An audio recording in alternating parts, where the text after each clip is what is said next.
네, 여러분 안녕하세요. 6주차 우리 수업 계획을 주제로 한 온라인 보강 수업입니다. 우리 긴 연휴 동안 다들 잘 쉬고 잘 먹고 에너지 잘 충전하고 있나요? 저는 이 긴 연휴 동안 많이 쉬기도 하고 또 여러분들을 직접 만나지 못한 아쉬움을 달래면서 이렇게 수업을 혼자서 열심히 찍어보고 있습니다. 아무래도 확실히 여러분들이랑 얼굴을 대면하고 상호작용할 수 있는 기회가 좀 없어서 좀 아쉽긴 하네요. 그래도 여러분들이 또 잘 가족들과 시간을 보내고 또 개인적으로도 또 계획했던 것들 열심히 하고 지내고 있을 것 같아서 이제 다음 주에 우리 수업을 열심히 기다리겠습니다. 우리 지난 시간 5주차 수업에는 국가교육과정 살펴보고 2022 개정 국가교육과정과 연계되어서 교과서가 어떻게 구성이 되어 있는지를 좀 함께 살펴봤어요. 그러면서 이제 본격적으로 여러분들의 조 구성을 안내했고 또 개별적으로 내가 수업 시연하고 싶은 단원과 학습 목표를 설정하는 활동까지 수행을 해봤습니다. 그래서 이제는 조금 더 본격적으로 여러분들이 수업 시연을 위한 어떤 계획들을 수립하는 과정을 시작하고 있다고 보시면 되겠죠. 어, 여러분들에게 제시한 수시과제 세 번째가 바로 테크놀로지를 활용한 수업 활동 아이디어를 구상하는 거였어요. 다들 재밌게 수행을 했나요? 저도 여러분들이 제출한 과제 내용들을 보면서 굉장히 재밌는 아이디어들이 많다라는 생각을 하고 있습니다. 우리가 만약에 이제 대면으로 수업을 했다면 여러분들이 어떤 아이디어들을 구상했고 또 그중에서 어떤 것들이 또 실제로 수업 시연에서 한번 활용해 볼 수 있을지에 대해서 조별로 좀 논의하는 시간을 가졌을 텐데 일단은 그런 시간이 없어 조금 아쉽긴 하지만 제가 몇 가지 이거 괜찮은 아이디어다 하는 것들을 두 가지 정도 가져와 봤고요. 아마 다음 이제 대면 수업 시간에는 우리가 평가를 설계하는 단계로 들어갈 텐데, 그때 좀 여러분들이 제출했던 아이디어들을 활용하는 방안도 한번 고민해 보고 있습니다. 굉장히 많은 다양한 테크놀로지와 많은 수업 활동들을 구상했어요. 근데 사실 우리가 이런 활동을 구상한 이유는 제가 설명했듯이 우리가 수업을 설계하는 데 있어서는 학습 목표가 정해져 있다면 그 학습 목표에서 바로 어떤 수업 활동이나 수업 계획, 수업 전략들을 세우기보다는 중간에 뭐가 필요하겠죠? 바로 네, 평가가 설계된 후에 어떤 활동을 할 것인지, 어떤 수업 전략, 수업 방법들을 활용할 것인지를 고민해 봐야 된다고 했어요.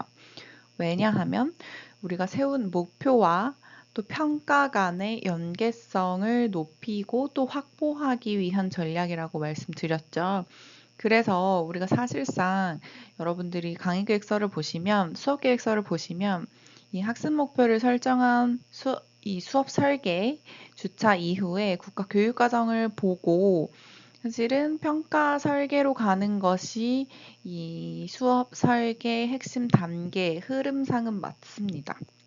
하지만 제가 이런 수업 시연을 위한 아이디어 구상을 얘기한 이유는 우리가 이 학습 목표 설정에서 평가 단계를 뛰어넘으려는 것이 아니라 여러분이 학습 목표를 생각하실 때, 구체적으로 이 목표를 이루기 위해서 학생들에게 어떤 경험을 제공해야 하는가를 같이 좀 연계해서 그 흐름을 좀 살펴볼 수 있게 하려는 의도입니다. 그래서 우리가 다음 시간에 이제 7주차에 대면으로 평가 설계를 할 때는 다시 학습 목표부터 시작해서 학습 목표를 어떤 방식으로 평가할 것인가로 접근할 예정입니다. 아셨죠? 그래서 이 학습 목표 설정, 평가 설계, 그리고 뭐 수업 활동 구성 이것이 물론 다 단계적으로 좀 분리되어 일어날 수는 당연히 없겠죠. 학습 목표를 설정하려면 우리가 이것을 실제 수업 시간에 학생들한테 어떤 연습, 실습의 경험을 제공할 수 있고 또 그 활동을 통해서 학생들이 학습 목표를 달성했으면 어떻게 평가할까? 사실 이 세 가지가 굉장히 유기적으로 쫀쫀하게 연계되어 일어나는 활동이라고 볼 수 있습니다. 그래서 이 세 가지의 관계를 좀 잘 기억해 주시면 좋을 것 같아요. 그래서 여러분들이 제시한 다양한 아이디어 중에 한 가지 또 재밌는 걸 가져와 봤어요. 이 대상은 고등학교 1, 2학년으로 설정을 했어요. 아직 명확한 대상을 설정은 못한 것 같죠? 그리고 우리가 타겟하고 있는 교육의 이해 과목이고요. 단원은 1-3-3의 평생학습 기반으로서 자기주도적 학습 역량으로 제시하고 있습니다. 사실 이 과제에서는 성취 기준을 제시하지 않아서 제가 이 학생이 지난 우리 5주차 수업 활동 시간에 기록했던 성취 기준을 다시 한번 살펴보고 그냥 가져왔어요. 그래서 명확하게 이 성취 기준이 아닐 수도 있다는 점 유의해 주세요. 그래서 성취 기준은 사회 변화에 적응하기 위한 평생학습의 필요성을 이해하고 평생학습 사회의 주인공에게 요구되는 자기도도적 학습 역량의 중요성에 대해 성찰한다라고 되어 있습니다. 그래서 이 성취 기준을 달성하기 위해서 구체적으로 이 학생이 설정한 학습 목표는 자기 주도적 평생학습 역량 함양 계획을 수립한다 였습니다. 수립한다. 어떤 새로운 계획을 수립한다라는 건 우리가 학습 목표에서 굉장히 상위에 있는 상위 위계에 있다고 볼 수 있는 어떤 창안 수준의 그런 목표라고 볼 수 있겠죠. 첫 번째 수업 활동은 리얼팟이라는 것을 활용해서 미래사회 위험 요소 카드를 제시하면 이제 실제 조별로 이에 대응할 수 있는 역량 카드를 제시하고 그 제시한 카드를 기반으로 해서 어떻게 대응할 것인가를 도출하는 그런 게임 기반 활동을 제시했습니다. 이 과정에서 혹 패들렛을 활용해서 이 의견들을 정리하여 공유할 수도 있다라고 굉장히 재미있는 게임 활동을 구상을 했죠. 그래서 리얼팟을 보면 굉장히 인터랙티브한 활동을 할 수 있는 다양한 기능들이 있더라고요. 그래서 저도 처음 알았는데 여러분은 한번 확인해 보시면 좋을 것 같아요.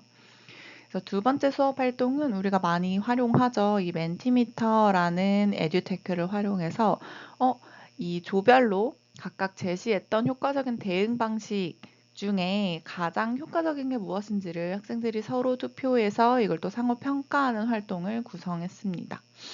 어때요? 굉장히 재미있는 테크놀로지 활용의 아이디어이죠. 하지만 이제 학습 목표를 달성하는 데 있어서 이 수업 활동 1과 2가 구체적으로 얼마나 유기적으로 또 연계가 되어 있는가라는 부분은 한번 이야기를 나눠보면 좋을 것 같습니다. 두 번째 사례는 굉장히 비슷한 성취 기준을 사실은 동일하죠. 동일한 성취 기준을 갖고 있지만 또 다른 단원과 학습 목표를 설정하고 있어서 한번 가져봤어요. 비교해 볼 수 있을 것 같아요. 그러니까 이걸 보시면 우리는 동일한 성취 기준이더라도 혹은 동일한 단원이더라도 각각 다른 학습 목표와 다른 수업 활동을 구상할 수 있다라는 점을 또 한번 확인할 수 있겠죠. 그래서 이 두 번째 사례에서는 고등학교 2학년 교육의 이해 과목 중에서 우리 주변의 평생학습 기관이란 단원을 선정했습니다. 동일한 성취 기준이고요. 학습 목표를 보시면 첫 번째 평생학습의 중요성에 대해서 설명할 수 있고요. 두 번째 평생학습 기간에 대한 이해를 바탕으로 나만의 평생학습 계획을 세울 수 있다. 그래서 첫 번째는 아마 평생학습이 왜 중요한가에 대해서 좀 이해하고 그거에 대한 좀 지적인 이해 수준을 확인할 수 있는 그런 학습 목표일 것 같고요. 두 번째로는 이 이해를 바탕으로 나만의 평생학습 계획을 세울 수 있다. 이것도 앞선 학습 목표와 같이 어떤 새로운 계획을 만들어내고 뭔가를 창안하는 이 상위 수준의 학습 목표를 설정했다고 볼 수 있겠죠. 그래서 실제 학생들이 조금 더 주도적으로 뭔가를 만들어내고 나만의 삶에 연계할 수 있는 이러한 학습 목표들은 굉장히 효과적이고 학생들이 더 몰입해서 참여할 수 있는 그런 활동들로 연계할 수 있겠죠. 그래서 수업 활동 첫 번째를 보면 영상 편집 앱 요새 굉장히 많죠. 특히 생成AI를 활용해서 굉장히 다양한 영상들을 만들어내거나 편집해낼 수 있는 기술들이 쏟아져 나오고 있습니다. 그래서 이 앱을 활용해서 평생학습 기관의 홍보 영상을 만들기입니다. 그래서 이러한 영상을 만들면서 평생학습의 의미가 무엇이고 이런 평생학습 기관의 목적과 또 중요성들을 우리가 이해할 수 있겠죠. 그리고 두 번째 활동으로는 내가 미래에 살고 싶은 지역을 검색하거나 혹은 지금 살고 있는 지역을 검색해서 다양한 평생학습 기관을 확인합니다. 그 지역에 있는 평생학습 기관을 카카오맵이나 네이버 지도를 활용해서 확인하고 칸바나 노션을 활용해서 나만의 평생학습 로드맵을 제작하는 거죠. 그게 바로 이 학습 목표 2번과 연계가 되겠죠. 그래서 이 두 가지 아이디어 모두 굉장히 이 성취 기준과 학습 목표와 수업 활동이 잘 연계되어 있어 보이고, 또 우리가 이번 수업 시연에서 한 가지의 또 목표하고 있는 테크놀로지를 어떻게 효과적으로 활용하여 수업을 설계하고 개발하고 실행할 것인지에 관해서도 네, 잘 접근하고 있는 아이디어인 것 같습니다. 그래서 우리가 이번 수업에서는 여러분들이 아마 대면이었다면 실제로 제가 이 수업을 한번 진행해보자라고 얘기했을 거예요. 그럼 여러분들은 어떤 생각이 드시나요? 이제 학습 목표와 학습 활동이 정해졌으니 우리 수업을 바로 진행해 볼 수 있을까요? 어떻게 생각하시나요? 사실 조금 굉장히 경험이 많고 혹은 능숙한 교사들은 실제 어떻게 수업을 계획하세요라고 물어봤을 때는 딱 어떤 학습 단원과 어떤 학습 목표를 인지를 확인하고 그 학습 목표와 학습 활동을 하나, 뭐 오늘 수업 시간은 2개, 3개 정도 해야지 하고 탁탁 구성해서 바로 수업에 들어간다고 하시는 교사분들도 꽤나 많더라고요. 제가 말했듯이 그런 교사분들은 수업을 어떻게 시작하고, 즉 도입 부분을 어떻게 구성하고 어떻게 전개하고 어떻게 마무리하는지가 조금은 자동화되어 있는, 이미 능숙하게 수업을 머릿속에서 설계하고 구성하고 실제 실행할 수 있는 역량들이 어느 정도 갖춰진 분들이라고 볼 수 있겠죠. 그래서 우리와 같이 초보자들은 우리 수업을 잘하는 교사들이 어떤 특징을 가지고 있는지, 그래서 우리는 어떻게 수업을 잘 할 수 있는지라는 고민들로 시작을 한번 해볼 필요가 있습니다. 그래서 여러분, 우리 변기훈 교수님께서 잘 가르치는 교수의 특징과 영향 요인을 탐색한 연구가 있습니다. 이 연구는 물론 대학 사례이긴 하지만 우리 학교에서도 여러분들 성탑 강의상이라고 아시죠? 이 강의평가 상이 교수님들께 주어지는 아주 명예로운 상인데요. 그 상을 수상하신 교수님들을 대상으로 해서 도대체 잘 가르치는 교수들은 어떤 특징을 가지고 있고 그 특징에 영향을 미치는 요인들이 무엇인지를 좀 탐색한 재미있는 연구입니다. 여러분들도 한번 본문을 읽어보시면 굉장히 재미있으실 거예요. 그래서 이걸 간단히 정리하자면 수업을 잘하는 교사들은 결국 좋은 수업을 위해서 철저하게 사전 준비를 한다고 해요. 즉, 그냥 수업을 시작하고 끝내는 것이 아니라 짜임새 있는 수업을 위해서 체계적인 수업 계획안을 작성하고요. 또 자신만의 교재를 제작한다고 합니다. 두 번째로는 학생들의 눈높이에 맞는 다양한 교수 전략을 활용한다고 합니다. 그래서 학습 활동, 여러분들이 직접 참여할 수 있는 학습 활동을 제공하고, 또 우리가 수업 시간에 다루는 학습 내용이나 혹은 학습 활동에 대한 안내를 명확하게 설명할 필요가 있겠죠. 세 번째로는 잘 가르치는 것이 무엇인가를 계속해서 성찰하고 본인이 잘 가르치기 위해 노력하는 특징을 가지고 있습니다. 그래서 즉, 이 교육의 방향이 무엇인지, 우리가 수업 방법을 또 어떻게 개선할 수 있을지에 대해서 끊임없이 성찰하고 개발해 나가는 분들이 바로 수업을 잘하는 교사들이 가지는 특징이라고 해요. 네 번째로는 학생에 대한 관심과 배려를 끊임없이 고민하신다고 합니다. 그래서 학생들을 존중하고 학생들이 성장할 수 있는 방향을 끊임없이 고민하시는 특징을 가지고 있죠. 그래서 학생들이 무엇을 하고 있고 무엇을 못하고 있고 어떤 점들이 내가 또 도와줄 수 있는 부분들인지를 끊임없이 관심을 가지고 학생들을 존중하고 배려하는 것들이 바로 잘 가르치는 교사 혹은 교수자의 특징이라고 볼 수 있습니다. 마지막으로 학생과 지속해서 긴밀하게 상호작용하고 소통하는 것. 즉, 학생들한테 단순히 뭔가를 전달하는 데 그치지 않고 학생과 긴밀한 관계를 가지면서 서로 피드백하고 또 글을 바탕으로 해서 수업을 또 개선해 나가는 특징을 가지고 있는 것이 바로 우리 수업을 잘하는 교사의 특징입니다. 이 중에서 사실 우리가 지금 주목해야 할 점은 바로 이 철저한 사전 준비 영역입니다. 그래서 앞서 얘기했듯이 우리가 단순히 학습 목표와 수업 활동을 구성한다고 해서 바로 좋은 수업을 실행하기엔 어느 정도 한계점과 제한 요소들이 좀 존재하죠. 그래서 우리가 체계적으로 또 수업 계획안을 작성하고 그에 따른 교재, 즉 수업 자료들을 제작하는 사전 준비 과정이 필요합니다. 그래서 오늘의 수업은 첫 번째로는 테크놀로지를 활용한 한 차시 수업 활동을 계획할 수 있어야 합니다. 그리고 계획된 수업에서 여러분들이 직접 계획한 수업에서 어떤 점들을 개선해야 할까를 분석하는 과정을 거쳐서 최종적으로는 세 번째, 테크놀로지를 활용해서 수업 활동을 계획하는 과정에서 어떤 점들을 중요하게 고려해야 하는가에 대해서 성찰하는 세 번째 목표는 바로 우리의 성찰 노트로 여러분들이 목표를 달성하도록 해보겠습니다.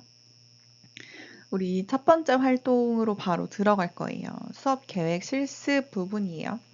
여러분들이 지금까지 우리 계속 어떻게 수업을 설계할 거고 학습 목표를 어떻게 설정할 거고 그 학습 목표에 따른 수업 활동을 특히 테크놀로지를 활용한 수업 활동들을 계획까지 해봤어요. 지금 개별적으로 고민한 부분들을 바탕으로 해서 한 차시의 수업을 한번 계획해 보려고 합니다.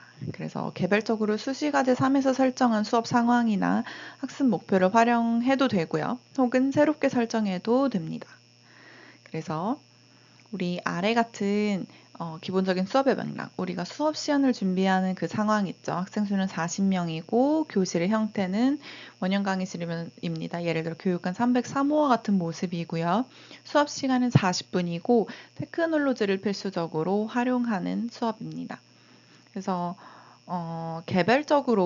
오늘은 개별적으로 수행할 수밖에 없을 것 같아요. 그래서 우리 LMS의 6주차 수업 활동에 수업 계획 실습 양식을 올려두었습니다. 혹은 주차별 게시판에 제가 양식을 한글 파일로 올려놨으니까 그걸 다운받아서 한 차시 수업의 교수학습 과정안을 빠르게 한번 개발해 보겠습니다.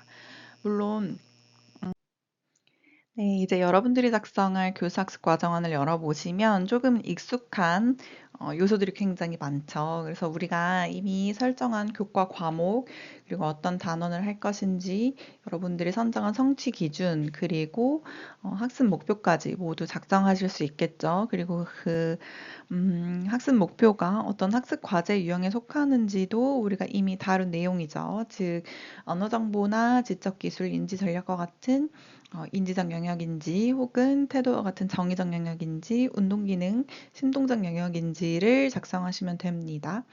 이미 대상이나 주제들은 여러분들이 선정하셨을 거고요. 여기 살펴보면 수업 방법이 있어요. 근데 우리가 아직은 아마 중간고사 이후에 이 내용들을 조금 더 집중적으로 다룰 거여서 여러분들 그냥 알고 계신 혹은 여러분들이 수업 활동에서 다룰 그런 수업 방법을 작성하시면 되고요. 수업 자료는 우리가 수업에서 교사와 학생이 활용하는 모든 자료를 의미합니다. PPT라든지 교과서라든지 혹은 활용하는 에듀테크들도 모두 다 수업 자료가 될 수 있겠죠. 그리고 우리 수업 환경을 보면 교실 환경, 즉 수업에서 우리가 어떤 자원들을 활용하는지를 작성하시면 됩니다. 그쵸? 그리고 학생의 선수학습 요소 같은 경우에는 학생들의 출발점 행동을 의미하겠죠. 그러니까 이 수업을 듣기 위해서 학생들이 어떤 내용들을 이미 학습했어야 하는지, 어떠한 준비도를 갖추고 있어야 하는지를 기술하시면 됩니다. 사실 이 모든 내용들이 수업 시연이고 우리가 모의로 활동하는, 실습하는 내용이기 때문에 이런 내용들은 다 여러분들이 성취 기준이라든지 단원의 구성들을 살펴보시고 어느 정도 상상력을 발휘해서 써야 하는 내용이기도 하겠죠. 그리고 이 수업을 통해서 달성하고자 하는 의도가 무엇인지, 학생들한테 어떤 학습 경험들을 주요하게 제공하고자 하는 것인지를 작성하시면 되고요. 우리가 시간 계획은 한 차시 수업인데 사실은 이 40분으로 우리가 계획하고 있어서 40분을 어떻게 전반적으로 계획할 것인지 배분하는 계획을 작성하시면 됩니다. 그래서 각 수업의 도입, 전개, 마무리 단계에 따라서 어떤 학습 과정이 진행되고 그 과정이 어떤 교수 활동과 학습 활동으로 구성이 되는지, 각각의 시간과 활용되는 자료는 무엇인지, 또 유의해야 할 사항들은 무엇인지를 작성하시면 됩니다. 그쵸? 사실 맨 밑으로 쭉 내려보시면 형성평가란이 있어요. 우리가 요 양식은 여러분들이 최종적으로 수업 시간에 활용될 양식과 거의 유사하기 때문에 제가 형성평가를 따로 빼지는 않았어요. 하지만 우리가 이번 주 지나고 이제 다음 주 7주차 수업에서 평가 설계를 다룰 거기 때문에 이 부분을 크게 신경은 안 쓰셔도 되지만 그래도 우리가 학습 목표를 설정했으면 그걸 어떻게 평가할 것인지를 한번 생각해 보면 좋을 것 같아요. 그래서 내가 어떤 평가 방법을 쓸 것인지, 뭐 동료 평가를 할 것인지, 퀴즈를 할 것인지, 지필고사를 볼 것인지, 과제를 할 것인지를 작성하시면 되고요. 우리 평가 준거와 기준은 조금 모호하게 받아들일 수 있을 것 같아요. 그래서 예시를 한번 가져와 보면 우리가 중간과제 다들 기억하고 있죠? 우리 디지털 수업 자료, 즉 교재를 개발하는 과제예요. 그래서 여러분들이 이 과제를 제출했을 때 제가 이 루브릭에 따라서 채점을 하고 평가를 하겠다라고 안내를 했었어요. 네 가지 영역을 보면 연계성, 맥락성, 흥미성, 완성도, 즉 여러분들이 제출한 디지털 교재를 이 네 가지 요소에 따라 평가할 것이다 라고 준거를 제시하고 있습니다. 즉 내가 무엇을 평가할 것인지, 여러분들이 수행한 활동에 대해서 내가 평가할 대상이 무엇인지 그 요소들을 설정하고 있는 것을 우리가 준거라고 하고요. 각각의 준거들을 도대체 어떤 근거로, 어떤 기준으로 평가할 것인가, 즉 어떻게, how와 관련된 것이 바로 평가 기준입니다. 여기에서는 그럼 연계성을 어떻게 평가하는 거죠? 총 3가지 수준에 따라서 우수, 보통, 미흡으로 평가를 하고 각 이 수준을 평가하는 근거들을 제시하고 있죠. 그래서 이 4가지의 평가 준거를 이 3가지의 평가 수준에 따라서, 즉 평가 기준에 따라서 평가할 것이다 라고 계획을 세우는 과정입니다. 그쵸? 그래서 이렇게까지 사실 루브릭을 개발하는 방식도 굉장히 다양하지만 여러분들이 7주차 수업에서 또 다양한 활동들을 통해서 평가를 설계하는 걸 다룰 거기 때문에 여기서는 네, 간략하게만 계획을 하시면 됩니다. 그래서 첫 번째 활동으로 여러분들 지금 개별적으로 할 수밖에 없어 조금 아쉽긴 한데요. 이 수업 계획 실습 파일에 여러분들이 한 차시의 수업을 개발해서 그 결과물을 작성하시면 됩니다. 네. 재밌게 또 과제를 수행하시고 우리 과제를 수행한 다음에 두 번째 영상으로 넘어오시면 됩니다. 고생하셨습니다.